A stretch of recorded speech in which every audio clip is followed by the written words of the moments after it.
Hello friend, welcome to my our channel student home. কেমন আছো সকলে? আশা করছি সকলে খুব খুব ভালো আছো। তো চলো শুরু করা যাক। আজকে আমরা পড়াশোনা করব কি তড়িৎ প্রবাহের তাপীয় ফল সংক্রান্ত জুলের সূত্র।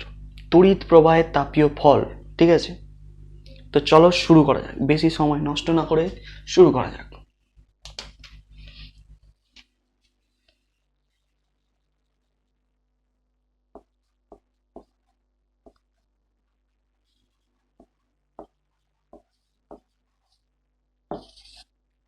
জুলের সূত্র দেখো, যে কোনো একটা কন্ডাক্টর বা কোনো একটা ওয়্যার, ঠিক আছে, মধ্যে দিয়ে তড়িৎ প্রবাহ হলে কি হয়। কোনো একটা ওয়্যার নিচ্ছি আমি এখানে, তো এই ওয়্যারের মধ্যে দিয়ে কি হচ্ছে, তড়িৎ প্রবাহ হচ্ছে। তড়িৎ প্রবাহ মানে কি? ইলেকট্রনের ফ্লো। তড়িৎ প্রবাহ মানে কি? ইলেকট্রনের ফ্লো। তো এই ইলেকট্রন যখন ফ্লো করে তবেই আমরা কি তড়িৎ পাই, তাই তো? কিন্তু ঘটনাটা দেখো, আমরা কি বলেছিলাম যে তড়িৎ, এই ইলেকট্রন কিন্তু সহজে ফ্লো করতে পারে না, ইলেকট্রনকে স্ট্রাগল করতে হয়। ইলেকট্রন সহজে ফ্লো করতে পারে না, ইলেকট্রনকে স্ট্রাগল করতে হয়। কি? কার বিরুদ্ধে? রোধের বিরুদ্ধে, তাই তো? স্ট্রাগল করতে হচ্ছে। পরিবাহী মধ্যস্থ যে সমস্ত অ্যাটমগুলো আছে, সেই অ্যাটমের সঙ্গে কি হচ্ছে, ইলেকট্রনের সংঘর্ষ হচ্ছে। ফলে কি, তারা যে গতিশক্তি, মানে ইলেকট্রনগুলো যে গতিশক্তিটা নিয়ে এগোচ্ছিল সামনের দিকে, সেই গতিশক্তিটা কি হচ্ছে, সেই গতিশক্তিটা তাপ শক্তিতে রূপান্তরিত হয়ে যাচ্ছে। গতিশক্তি তাপ শক্তিতে রূপান্তরিত হয়ে যাচ্ছে। তো কি হচ্ছে ঘটনাটা তাহলে, যার ফলে কি, তারটা গরম হয়ে যাচ্ছে, ওয়্যারটা হিট হচ্ছে এবং হিট প্রডিউস করছে, ঠিক আছে? এই যে পুরো ঘটনাটা ঘটছে, এই যে পুরো ঘটনাটা ঘটছে, যে ইলেকট্রন ফ্লো করছে, ইলেকট্রনের সঙ্গে কি হচ্ছে, কন্ডাক্টর বা পরিবাহী মধ্যস্থ যে সমস্ত পরমাণুগুলি আছে, সেই পরমাণুর সঙ্গে সংঘর্ষে কি হচ্ছে, তাদের গতিশক্তি তাপ শক্তিতে রূপান্তরিত হচ্ছে এবং প্রচুর পরিমাণে হিট প্রডিউস হচ্ছে। তাই তো আমাদের তার, আমরা কি, মোবাইলের চার্জার, মোবাইল যখন চার্জ দিই দেখবে চার্জারের তার গরম হয়ে যাচ্ছে, কেন? এই জন্যই হচ্ছে, যে কি, হিট প্রডিউস হচ্ছে, ঠিক আছে? তো এই যে পুরো ঘটনাটাকে, এই যে পুরো ঘটনাটা এখানে ঘটছে, এটাকে বলা হয় তড়িৎ প্রবাহের তাপীয় ফল। তড়িৎ প্রবাহের তাপীয় ফল, তাপীয় ফল। এই যে পুরো ঘটনাটাকে তড়িৎ প্রবাহের তাপীয় ফল বলা হয়। মানে কি, তড়িৎ প্রবাহ হচ্ছে বলে হিট প্রডিউস হচ্ছে, না তো হিট তৈরি হতো না, হিট কোত্থেকে আসতো? তো এই যে ঘটনাটা, তাহলে আমরা কি জানতে পারলাম, তড়িৎ প্রবাহের তাপীয় ফল বলা। তো এর সাথে জুলের সূত্রের সম্পর্ক কি? তো বিজ্ঞানী জুল কি বললেন, বিজ্ঞানী তার সূত্রের মাধ্যমে এটাই বোঝানোর চেষ্টা করলেন যে কি, যে এই যে তড়িৎ প্রবাহের ফলে তাপ উৎপন্ন হচ্ছে, সেই তাপটা কোন কোন বিষয়ের উপর নির্ভরশীল, তার সূত্রের মাধ্যমে তিনি ব্যাখ্যা করলেন। এই যে তাপটা উৎপন্ন হলো এখানে, তো এই তাপটা কোন কোন বিষয়ের উপর নির্ভরশীল, তার ওপর তিনি তার সূত্রের মাধ্যমে ব্যাখ্যা করলেন, সেটাই জুলের সূত্র। তো সেই কোন বিষয়গুলো, সেইগুলো তার সূত্রের মাধ্যমে আমরা জানতে পারবো। তো চলো সেটা শুরু করা যাক।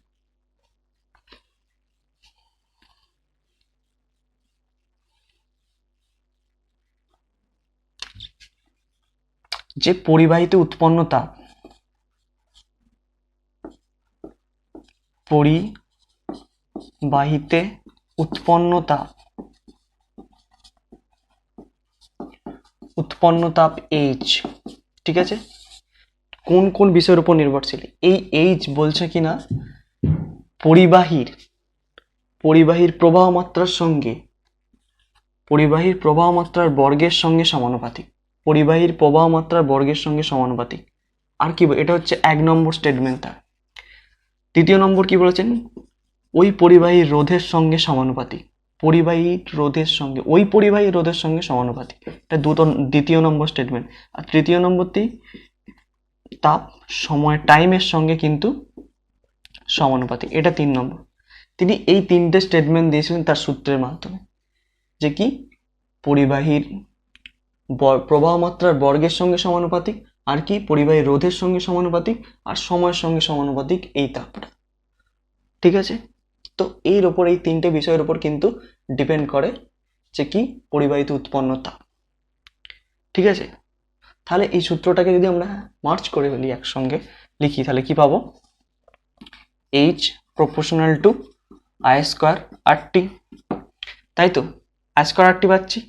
তো এইচ সমান সমানুপাতিক তোলার জন্য একটা কনস্ট্যান্ট আনবো 1/j into I square R টি।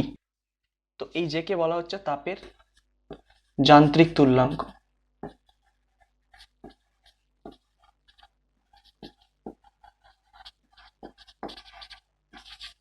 ঠিক আছে, তো এই জে কে বলা হয় তাপের যান্ত্রিক তুল্যাঙ্ক।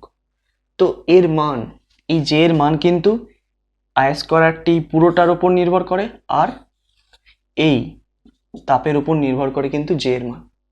তো এই জে এর মান মানে এই তাপের যান্ত্রিক তুল্যাঙ্ক নিয়ে তোমরা ক্লাস 11-এর ডিটেলসে পড়বে থার্মোডায়নামিক্স চ্যাপ্টারে। তো এখন শুধু এর মানগুলো শুধু আমরা মুখস্থ রেখে দেবো, আমাদের অঙ্ক প্রবলেম সলভ করার জন্য এর মানটা প্রয়োজন হবে। তো এখন শুধু জাস্ট আমরা মানটা মুখস্থ রেখে দেবো, ডিটেলসে কিন্তু তোমরা যে মানগুলো কি করে হলো, কেন হলো, এগুলো ডিটেলসে পড়বে। তো মানগুলো জেনে নিয়ে যাক। তো এই জে এর মানটা কত, এসআই পদ্ধতিতে জে এর মান, এসআই পদ্ধতিতে জে এর মান হচ্ছে 1, জে এর মান 1। তাহলে আমি যদি এখানে 1 বসাই তাহলে কি পাবো, ফর্মুলাটা H equals to I square R T. তাহলে কি পাচ্ছি, H equals to I square R T. তো এটাই হচ্ছে কি জুলের সূত্রের গাণিতিক রূপ। ঠিক আছে, এবার আমরা শিখবো যে এবার মানটাও কি, এসআই পদ্ধতিতে যেহেতু জে এর মান 1 তাই আমরা এখান থেকে এটা লিখতে পেরেছি আই স্কোয়ার আর টি। তো সিজিএস পদ্ধতিতে জে এর মানটা জেনে নেওয়া যাক। সিজিএস পদ্ধতিতে জে এর মান হচ্ছে, সিজিএস পদ্ধতিতে জে এর মান, পদ্ধতিতে জে মান হচ্ছে কত, 4.2 ইন্টু 10⁷ আর্গ পার ক্যালোরি। আচ্ছা, এবার তোমরা একটা প্রশ্ন করবে, তো এইখানে আমি একক লিখলাম কিন্তু এসআই পদ্ধতিতে যখন মানটা লিখলাম একক লিখিনি কেন? তো এই যে জে, এই জে হচ্ছে কি কার্য এবং তাপের অনুপাত, কার্য এবং তাপের অনুপাত। ঠিক আছে, তো এসআই পদ্ধতিতে কার্যেরও একক কি জুল, আর তাপেরও একক হচ্ছে জুল, তাই জুল জুল কেটে গিয়ে 1 হয়ে যায়। ঠিক আছে, তো এটা আমি বললাম কি ডিটেলস 11-এ পড়বে, এই নিয়ে চাপ নেওয়ার কোনো দরকার নেই। তো শুধু মানগুলো একটু মুখস্থ রাখতে হবে তোমাদেরকে অঙ্ক করার জন্য শুধু। তো তাহলে সিজিএস পদ্ধতির মানটা হয়ে গেল এটা। কিন্তু আবার অনেক বইয়েতে দেখবে এইটা লেখা থাকে যে জে এর মান কত, জে এর মান এরকম লেখা আছে দেখবে, ফর্মুলা লেখা আছে দেখবে এরকম, এইচ ইকুয়ালস টু কি I square R T by 4.2 calorie, এই মানটা লেখা আছে অনেক বইতে দেখবে। তো এরকম লেখার, এই মানটা লেখার কারণ কি, এই মানটা কোন মান, কিসের ভিত্তিতে এই 4.2 লেখা হচ্ছে জে এর জায়গায়?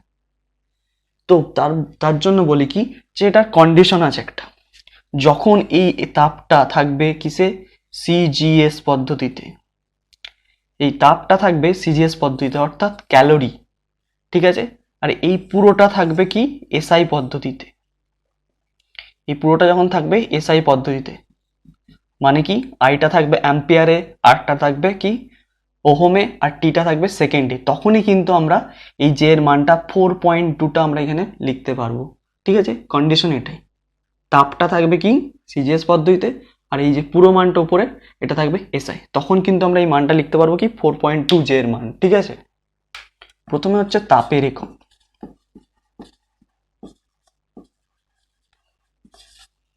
সিজিএস হচ্ছে ক্যালোরি, এসআই একক হচ্ছে কি জুল। ঠিক আছে, সিজিএস একক হচ্ছে জুল, তাপের একক কিন্তু মাথায় রাখতে হবে। এবার দেখো, এবার আমরা যেই প্রবলেমটা সলভ করব সেটা হচ্ছে কি যে কার্যের ধারণা থেকে জুলের সূত্র প্রমাণ করব আমরা, কার্যের ধারণা থেকে আমরা জুলের সূত্র প্রমাণ করব কিভাবে সেটা দেখো। কার্যের ধারণা থেকে জুলের সূত্রের প্রমাণ, কার্যের ধারণা থেকে জুলের সূত্রের ব্যাখ্যা বা প্রমাণ যাই বলতে পারো। ঠিক আছে, তো এটা করব। তো আমরা এই চ্যাপ্টার মানে যখন ইলেকট্রিসিটি আমরা এখন পড়ছি, তো ইলেকট্রিসিটি চ্যাপ্টারে কখন আমরা কার্যের কথা আমরা পড়েছি, কোন জায়গাটায় কার্য সম্বন্ধে কোথায় পড়েছি, আমরা পড়েছি মনে করে রাখো ভোল্টেজ বা বিভব প্রভেদ, তাই তো? সেখানে কার্য পড়েছি, সেখানে ভোল্টেজ সমান কি পড়েছিলাম? ভোল্টেজ সমান কি পড়েছিলাম? ডাব্লু কার্য বাই কিউ, তাই তো? ওয়ার্ক ডান বাই আধান, তাই তো? এটা পড়েছিলাম। তো এইখানে তাহলে ডাব্লু যদি কার্য হয় তাহলে ডাব্লু সমান আমরা কি লিখতে পারি? কিউ ভি লিখতে পারি তো? আচ্ছা, এবার একটা ফর্মুলা মনে করো, কারেন্টের ফর্মুলা। আই সমান কি পড়েছিলাম আমরা? কিউ বাই টি, তাই তো? এটা পড়েছিলাম। তো তাহলে আমরা এখান থেকে কিউ সমান কি লিখতে পারছি? কিউ সমান আইটি। কিউ সমান কি লিখতে পারছি? আইটি, ঠিক আছে? মানটা বসাও এখানে, I T into V, Ohm's law, V is equals to I R. P এর জায়গায় বসাও আই আর। তাহলে আমরা এখানে কি পেয়ে গেলাম? আই স্কোয়ার আর টি। দেখো সূত্র joules law, I square R T. তো এটাই তো এইচ, এই ওয়ার্ক ডানটাই তো এইচ, এই কার্যটাই তো তাপে রূপান্তরিত হচ্ছে। ভোল্টেজের কাজ কি? ইলেকট্রনকে তো ধাক্কাই মারছে, তাই তো? তো এই ভোল্টেজটা কি করছে? একটা কার্যই করছে, তাহলে এই কার্যটা কি? তাপে রূপান্তরিত হয়ে যাচ্ছে। তাহলে কার্যের ধারণা থেকে কিন্তু আমরা জুলের সূত্রের প্রমাণটা পেয়ে গেলাম এখান থেকে, ঠিক আছে? তো এই প্রশ্নটা আসে, সেটা করতে হবে। এবার কার্যের এককগুলো জেনে নাও। কার্যের একক,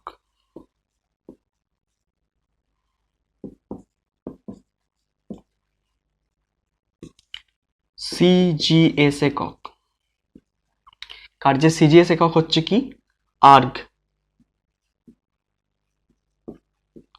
কার্যের সিজিএস একক হচ্ছে আর্গ। আর এসআই এককটা কি? এসআই একক হচ্ছে জুল। তাপেরও এসআই একক জুল, কার্যেরও এসআই একক জুল, ঠিক আছে? দেখে নাও, কোনো অসুবিধা নেই এখানে বুঝতে, নোট ডাউন করে নাও যেগুলো প্রয়োজন। তো এই গেল আমাদের তাহলে কি? কার্যের একক। তো আমরা এককগুলো জানলাম, এবার আমরা জানবো কি? যে ওয়ান, একটা সম্পর্ক, একটা রিলেশন, এটা জানি। 1 ক্যালোরি মানে হচ্ছে 4.2 ইন্টু 10⁻7 আর্গ সমান হচ্ছে 4.2 জুল। এই সম্পর্কটা কিন্তু খুব গুরুত্বপূর্ণ। এই সম্পর্কটা জানা থাকলে কিন্তু তোমরা যে কোনো অঙ্ক সহজেই করতে পারবে। যে ক্যালোরি, আর্গ এবং জুলের মধ্যে যে সম্পর্ক, সেটা হচ্ছে 1 ক্যালোরি সমান 4.2 into 10⁻7 erg equals to 4.2 joule. তাহলে এখান থেকে আমরা একটা লিখতেই পারি যে 1 জুল সমান 1 জুল সমান আমরা কি লিখতে পারবো? 10⁻7 আর্গ, ঠিক আছে? এটা লিখতে পারি, ক্যালকুলেশন করলে এটাই পাবো এখান থেকে। তো 1 জুল সমান 10⁻7 আর্গ। তো এইটা অনেক সময় আমাদেরকে কিন্তু প্রমাণ করতে দেয় যে 1 জুল সমান 10⁻7 আর্গ প্রমাণ কর, ঠিক আছে? তো এটা প্রমাণ করব কি দিয়ে? কার্যের মাত্রা দিয়ে। কার্যের মাত্রা, প্রথমে আমাদেরকে কার্যের মাত্রা নির্ণয় করতে হবে।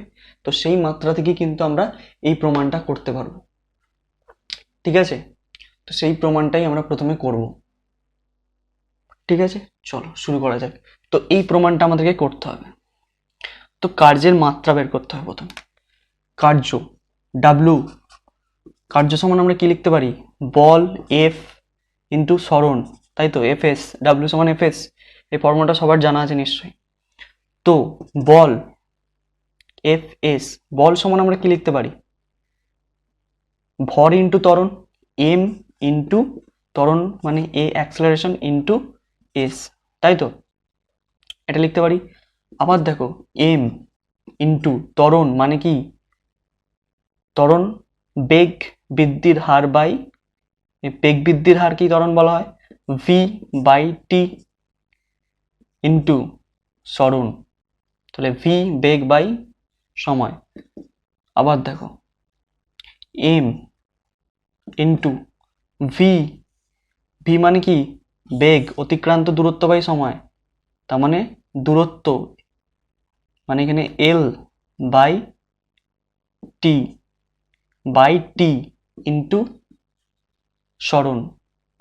তাহলে এটা M into L by T into 1 by T উপরে উঠলো এটা ইন্টু সরণ, এটাও একটা লেন্থ, যেহেতু এল লিখে দিচ্ছি স্মরণের জায়গায়, ঠিক আছে। তো এম ইন্টু উপরে এল এল দুটো এল, এল স্কোয়ার হয়ে গেল, এল স্কোয়ার নিচে কি টি স্কোয়ার, তাই তো। এবার এর মাত্রা নির্ণয় করব আমরা, যে ডাব্লুর মাত্রা, আচ্ছা উপরে কি আছে ভর, ভরের মাত্রা এম ক্যাপিটাল, এর মাত্রা কি এল স্কোয়ারই থাকলো, নিচে কি টি স্কোয়ার, এটা হচ্ছে দেখো, তাই তো। এবার এটাকে টিটাকে উপরে তুলে দেবো, তাহলে কি পাবো M L square T to the power minus two, M L square T to the power minus two. তো এটাই হয়ে গেল কি কার্যের মাত্রা। ভালো করে দেখো এখানে, তাহলে আমরা কার্যের মাত্রা কি পেয়ে গেলাম, M L square T to the power minus two. তো এই মাত্রাটাকে কাজে লাগিয়ে কিন্তু এবার আমরা বার করব কি, প্রমাণ করব যে 1 জুল সমান 10 টু দি পাওয়ার 7 আর্গ। কিভাবে করছি দেখো, তো ধরে নিই আমি এখানে, ধরি একটু মুছে দিই,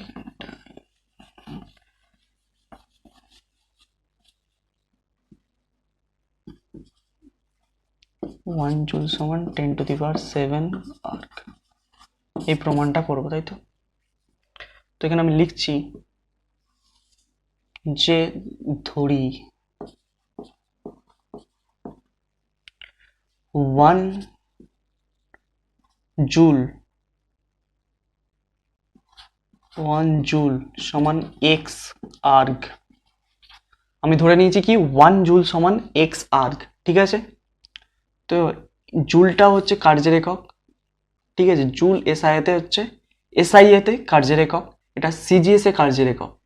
তো আমি 1 জুলের জায়গায় কার্যের মাত্রাটা বসাবো, ঠিক আছে, কার্যের মাত্রা বসাবো।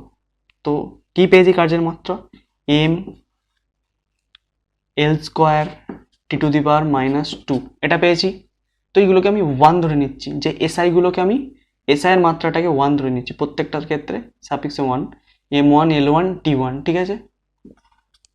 হলো সমান এক্স ইন্টু, এটা হচ্ছে কার্যের মাত্রাটাই বসাচ্ছি, কিন্তু M2 L2 স্কোয়ার T2 তার মাইনাস টু, এটা করে ফেললাম। তো আমরা এবার দেখো এক্স সমান লিখবো কি ঘুরিয়ে, এক্স সমান তাহলে আমরা কি পাবো, M1 L1 square T1 minus two by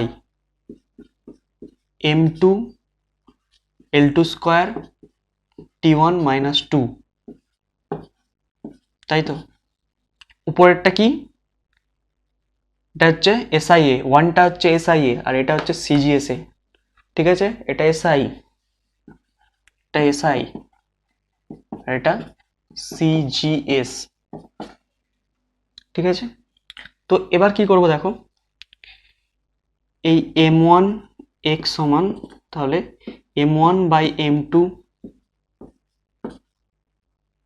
into L1 by L2 তার পুরোটা স্কোয়ার, ঠিক আছে, ইন্টু T1 বাই T2 পুরোটার উপরে মাইনাস, ঠিক আছে। এটা করলাম। তো এবার আমরা হচ্ছে কি, এটা কি বললাম, এটা হচ্ছে এসআই, আচ্ছা এটা হচ্ছে ভর, যেহেতু এম ভরের হচ্ছে আমার এসআই ইউনিটটা আমাদের প্রথমে লিখে ফেলতে হবে, ভরের এসআই ইউনিটটা আমাদের লিখে ফেলতে হবে। ভরের এসআই ইউনিট কি এখানে, ভরের এসআই ইউনিট হচ্ছে কি, আমরা কি জানি কিলোগ্রাম, ভরের এসআই ইউনিট কিলোগ্রাম, আর সিজিএস ইউনিট কি গ্রাম, ওকে হলো। এল মানে কি লেন্থ, দূরত্ব, এর হচ্ছে কি সেন্টিমিটার, এই মিটার এসআই এ, তাই তো। আর সিজিএস এ কি সেন্টিমিটার, এটার স্কোয়ার ইন্টু T1 T2 মানে এটাও সেকেন্ড এটাও সেকেন্ড মাইনাস টু, দুজনেরই সেকেন্ড, সিজিএস এসআই দুটোই সেকেন্ড, ঠিক আছে। এবার দেখো এই যে এসআই এককগুলো পেলাম, এই এসআই এককগুলো কি আমরা কি করব, সিজিএস এ কনভার্ট করে দেবো। তো 1 কিলোগ্রাম মানে কত গ্রাম, 1000 গ্রাম, 1000 গ্রাম 1 কিলোগ্রাম মানে নিচে কত গ্রাম বসিয়ে দিলাম, ইন্টু 1 মিটার মানে কত সেন্টিমিটার, 100 সেন্টিমিটার, 100 সেমি নিচে সেন্টিমিটার, ইন্টু, ঠিক আছে। তো এই সেকেন্ড কেটে গিয়ে 1 হয়ে যাবে এখানে, ঠিক আছে, 1 মাইনাস 2 এখানে, দুটোই সেম। তো এবার দেখো এই গ্রাম কেটে দিচ্ছি, সেন্টিমিটার কেটে দিচ্ছি, এখানে ক্যালকুলেশন এটা 1ই হবে, যাই হোক। তো পরের লাইনে করছি দেখো, তাহলে এখানে কি পেলাম আমরা, মানে স্কোয়ার আছে কিন্তু, তাহলে এটা 1-এর গায়ে 4টে শূন্য, এই 4টে বলছি 3টে শূন্য, ইন্টু 100 স্কোয়ার ইন্টু 1, ক্যালকুলেশন করলে 1ই হবে। তাহলে কি 1-এর গায়ে 3টে শূন্য ইন্টু 1-এর গায়ে 4টে শূন্য, ওকে। তাহলে কি হলো 10⁻7, 10⁻7, 3 আর 4 7, 4টে শূন্য, ওকে। তাহলে x এর মান কত পেলাম, x সমান হচ্ছে 10⁻7, তাহলে এখানে তাহলে আমরা কত ধরেছিলাম যে 1 জুল সমান x আর্গ, তাহলে আমরা প্রমাণ হয়ে গেল কি 1 জুল সমান 10⁻7 আর্গ। দেখো এই প্রমাণটা কিন্তু প্রায় দেয় পরীক্ষায়। তো কিভাবে, মাত্রা থেকে সোজা, কিচ্ছু নয়, শুধু জাস্ট মাত্রা বার করবে কার্যের, তারপর একদিকে এসআই রাখবে, একদিকে সিজিএস রাখবে। তো একে ডিভাইড করে শুধু কি এখানে কাজটা কি করা হলো, যে কিলোগ্রামটাকে এখানে গ্রামে আমরা ট্রান্সফার করে দিলাম, কি উপরে ছিল এসআইটাকে সিজিএস এ কনভার্ট করে দিয়ে কাটাকুটি হয়ে গেল, ব্যাস সিম্পল ক্যালকুলেশন, কিচ্ছু নেই, ঘাবড়ানোর কিছু নেই যে বিশাল বড় কিছু, এরকম কিচ্ছু নয়, ঠিক আছে, একদম সোজা। তো এই গেল তাহলে আমাদের সম্পর্ক, যে জুল, ক্যালোরি এবং আর্গের মধ্যে সম্পর্ক, এবং এই যে 1 জুল সমান 10⁻7 আর্গ তার প্রমাণ, ঠিক আছে। তো জুলের সূত্র মোটামুটি ভাবে কভার, ঠিক আছে, জুলের সূত্র কভার। তো দেখো জুলের সূত্রে কি দেখতে পাচ্ছি আমরা, জুলের সূত্রে দেখতে পাচ্ছি যে কি পরিবাহীতে কি তাপ উৎপন্ন হচ্ছে, পরিবাহীতে তাপ উৎপন্ন হচ্ছে। তো এটা তো একটা ডিসঅ্যাডভান্টেজ বলতে পারো, যে পরিবাহীতে তাপ উৎপন্ন হচ্ছে, কি ফলে কি হচ্ছে, পরিবাহীর তাপ কোনো সময় পুড়েও যাচ্ছে প্রচুর পরিমাণে যখন তাপ উৎপন্ন হয়। তো এর কি কোনো অ্যাডভান্টেজ নেই, আছে, নিশ্চয়ই আছে। এই যে অ্যাডভান্টেজ, এর যে কিছু অ্যাডভান্টেজ আছে সেইগুলো নিয়ে এবার আমরা আলোচনা করবো যে কি কি, ঠিক আছে। তো চলো,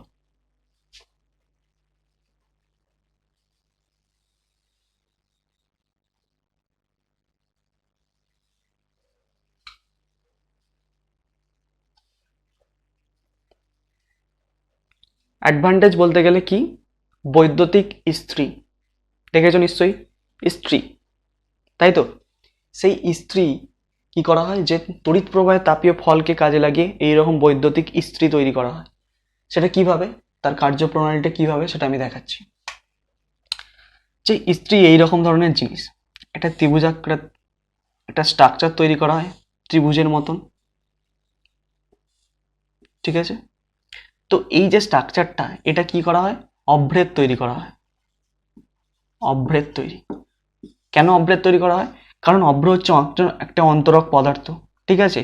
তো অভ্রেদ তৈরি করা হয়, এবং তারপর কি হয়, এর মধ্যে নাইক্রোম তারের কুণ্ডলী নাইক্রোম তার দিয়ে পাকানো থাকে এইভাবে, মানে পুরোটাকে জড়ানো থাকে এইভাবে, পুরো ত্রিভুজটাকে এইভাবে জড়ানো থাকে নাইক্রোম তার দিয়ে। আচ্ছা নাইক্রোম তার জিনিসটা কি, নাইক্রোম তার হচ্ছে একটি সংকর ধাতু, নাইক্রোম হচ্ছে একটি সংকর ধাতু, নাইক্রোম হচ্ছে একটি সংকর ধাতু, ঠিক আছে। তো নাইক্রোমের মধ্যে কি কি থাকে, নাইক্রোমের মধ্যে থাকে কি, নিকেল থাকে, ক্রোমিয়াম থাকে, আর লোহা থাকে। এই তিনটে ধাতু মিলিয়ে কি নাইক্রোম তারের সংকর ধাতু তৈরি করা হয়। তো এই নাইক্রোম তার ব্যবহার করার মানে কি, যে নাইক্রোম তারের হচ্ছে যে মেল্টিং পয়েন্ট থাকে না, মানে হচ্ছে কি নাইক্রোম তারের গলনাঙ্ক হচ্ছে খুব হাই, মানে গলনাঙ্ক বেশি, নাইক্রোম তারের গলনাঙ্ক বেশি, নাইক্রোম তারের গলনাঙ্ক বেশি হয়। তো নাইক্রোম তারের গলনাঙ্ক বেশি হলে কি হবে, গলনাঙ্ক বেশি হলে এতে খুব বেশি পরিমাণে কি হিট অবজার্ভ করতে পারবে। বেশি পরিমাণে হিট মানে সহজে এই তারটা গলে যাবে না, নষ্ট হয়ে যাবে না, ফলে বেশি পরিমাণে আমরা হিট পাবো, আর হিট পেলে কি হবে, আমাদের এতে কাজে লাগবে। তো এর গলনাঙ্ক বেশি। আরেকটা জিনিস আছে যে এর নাইক্রোম তারের মানে হচ্ছে সংকর ধাতু ব্যবহার করার আরেকটা সুবিধা কি, এর রোধাঙ্ক বেশি মানে রেজিস্টিভিটিটা বেশি, রো রো রো বেশি, এটা মাথায় রাখতে হবে। সংকর ধাতুর কিন্তু রোটা বেশি হয়, রেজিস্টিভিটি যার বেশি তার কি হয়, যার রোধাঙ্কটা বেশি হয় তার বাধা দেওয়ার ক্ষমতাও বেশি, তখন বেশি পরিমাণে বাধা দেবে, যত বেশি পরিমাণে বাধা দেবে তত কি বেশি তাপ প্রডিউস হবে, ঠিক আছে। তো এই জন্য আমরা নাইক্রোম তারের সংকর ধাতু এখানে ব্যবহার করি, ঠিক আছে। তো এবার এই স্ট্রাকচারটা কিরকম ধরনের হয়, এই যে ত্রিভুজাকৃতি এইটা অভ্রের উপর জড়ানো থাকে, তো তারপর আবার কি করা হয়, এই ত্রিভুজটার উপর আবার অভ্র দিয়ে জড়ানো থাকে, ঠিক আছে। আবার অভ্রের চাদর দিয়ে এইভাবে এটাকে উপর জড়িয়ে দেওয়া হয় যাতে কি শক না লেগে যায়, এইভাবে থাকে। তারপর হচ্ছে লোহার কভার করা থাকে, ঠিক আছে। এই দুটো দিয়ে যে কারেন্ট পাঠানো হয়, এইভাবে কিন্তু স্ত্রীর গঠন প্রণালী তৈরি করা হয়, ঠিক আছে। তো তাহলে কি করা হচ্ছে, তো তাহলে আমাদের কি দেখতে পাচ্ছি যে তাপীয় ফলকে কাজে লাগিয়ে কিন্তু আমাদের যে মানব কল্যাণের অনেক সহায়তা আছে। সেইরকমই আরেকটি উদাহরণ হচ্ছে সব থেকে গুরুত্বপূর্ণ ইম্পর্টেন্ট উদাহরণ, যেটা হচ্ছে কি বৈদ্যুতিক বাতি। বৈদ্যুতিক বাতি বা ইলেকট্রিক বাল্ব, ইলেকট্রিক বাল্ব, ঠিক আছে। ইলেকট্রিক বাল্ব মানে এলইডি বা সিএফএল এর কথা বলছি না এখানে, এখানে হচ্ছে কি ফিলামেন্ট যুক্ত ইলেকট্রিক বাল্বের কথা বলা হচ্ছে, ফিলামেন্ট।